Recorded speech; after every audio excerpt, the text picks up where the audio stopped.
Bonjour à tous, alors aujourd'hui je vous propose de découvrir un moniteur, un écran de 14,1 pouces ultra fin et aussi ultra léger, ultra fin, regardez il est déjà là, il fait à peine 5 mm d'épaisseur, un écran donc de 14,1 pouces, alors je regarde un petit peu mes fiches, ici on a 319 mm sur 205 mm et ici donc 5 mm en épaisseur, alors évidemment il est aussi ultra léger, il fait à peine 500 grammes. Cet appareil vous allez pouvoir l'utiliser pour différentes choses, différentes configurations et surtout y brancher différents appareils. Puisque vous avez un port micro HDMI qui est sur le côté et un port USB-C. Alors à quoi ça va servir? Comme un écran principal pour certains appareils, écran secondaire pour un ordinateur portable ou pour agrandir un écran par exemple de smartphone. Mais bien sûr, je vous propose de voir ça plus en détail dans la suite de cette vidéo.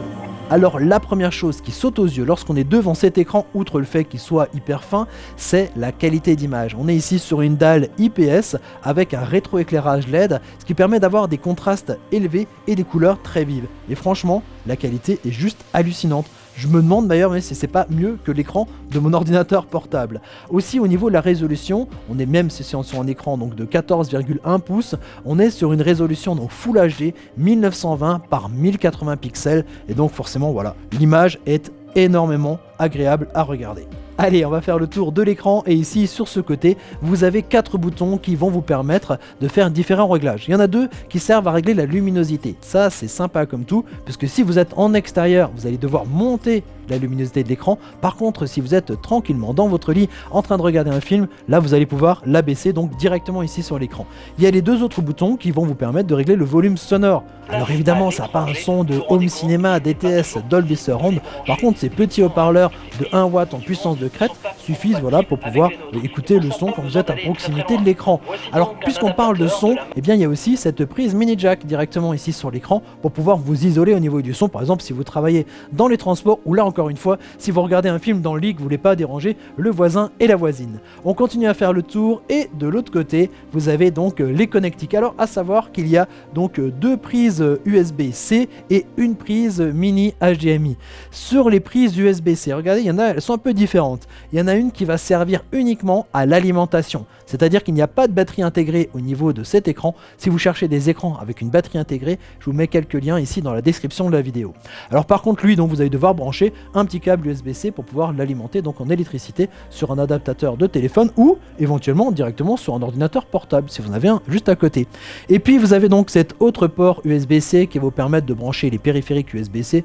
Par exemple, certains ordinateurs ont un port comme ça USB-C ou aussi les smartphones par exemple. Et à côté, vous avez le port mini HDMI, donc c'est une version du HDMI. Donc tous les appareils en HDMI, vous allez pouvoir les brancher ici sur cet écran. Faut juste, vous avez, il y a différentes tailles, il y a le HDMI tout court, le mini HDMI, le micro HDMI. Alors s'il vous faut un câble HDMI vers mini HDMI, eh bien je vous mets le lien aussi là dans la description de cette vidéo. On va parler maintenant de 2 choses un peu surprenantes ici sur cet écran. La première, c'est qu'il n'y a pas de bouton on-off. Comment on fait pour allumer ou éteindre l'écran? Eh bien c'est encore plus simple qu'un bouton puisqu'il suffit de brancher un périphérique donc qui est allumé pour allumer l'écran ou de le débrancher pour éteindre l'écran. Voilà, finalement c'est encore plus simple. Autre chose, alors là aussi très surprenant, vous avez vu que si je pose l'écran comme ça, pouf, il se casse la figure. Il n'y a pas de pieds en fait qui permettent de maintenir ici l'écran et ceux qui sont déjà un petit peu MacGyver ont repéré eh bien qu'il y avait ici un trou dans l'écran. Alors à quoi sert ce trou? Eh bien on y glisse un stylo, et le stylo devient le pied, le support ici de cet écran. C'est hyper astucieux et donc du coup ça rend l'écran encore plus léger, encore plus fin et donc voilà, on pose ici l'écran et il tient grâce au stylo. Alors selon la taille du stylo, vous allez pouvoir même régler l'angle comme ça de l'écran. En plus ça sécurise un petit peu, vous avez vu qu'il bascule pas vers devant, donc on a un écran bien stable et bien positionné. Alors le fait que cet écran dispose à la fois d'un port en USB-C et d'un port en mini HDMI, eh bien les usages sont vraiment très larges. Alors le plus classique, le plus standard, c'est qu'on va par exemple utiliser cet écran comme un écran secondaire sur un ordinateur portable.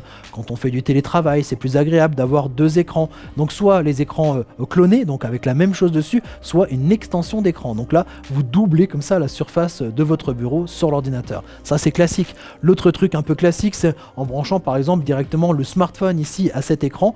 Du coup, quand on veut regarder des vidéos sur son smartphone ou quand on veut jouer sur son smartphone, là aussi ça va être beaucoup plus confortable avec un écran d'une plus grande taille. Alors, on peut bien entendu utiliser cet écran comme un écran principal sur un ordinateur lorsqu'on n'a pas trop de place, ou sur un mini ordinateur comme les Raspberry par exemple, ou comme écran principal pour un lecteur multimédia. Là aussi ça fonctionne. On peut bien entendu aussi le brancher sur une console de jeu, une grande ou une petite. Vous voyez, les usages sont quand même très larges ici pour cet appareil. Regardez, moi j'ai détourné un petit peu cet écran grâce à du scotch double face. Eh bien j'ai scotché cet écran de l'autre côté de l'écran de mon ordinateur portable. Du coup, eh bien la personne qui est en face de moi voit la même chose que ce que je vois. Ça peut être pratique par exemple si vous êtes un commercial en rendez-vous face à face avec un client. Voilà, c'est une suggestion. Voilà, je crois qu'on a fait à peu près le tour ici de cet écran. Il ne me reste plus qu'à vous dire à très bientôt pour découvrir d'autres objets techno. Allez, ciao ciao!